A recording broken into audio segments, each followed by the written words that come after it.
Module 5, Lesson 7.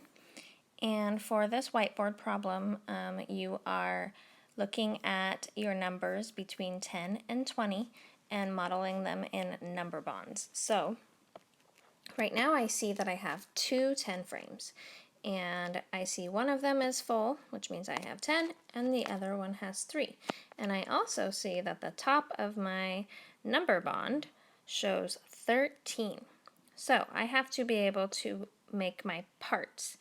So you want to make your parts just like you see in your 10 frames, okay? You aren't going to make up numbers that make 13. You look at what you have in this 10 frame and what you have in this 10 frame, and those are your parts, okay? So I have 10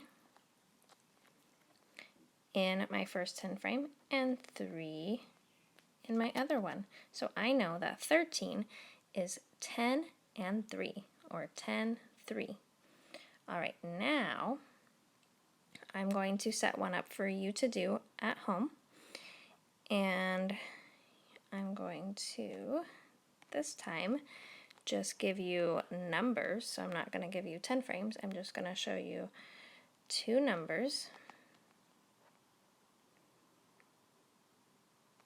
10 and 6. Can you show me what that makes in a 10 frame? In a number bond? Okay, so I have 10 and 6. What number does that make? When you're done, send me a picture.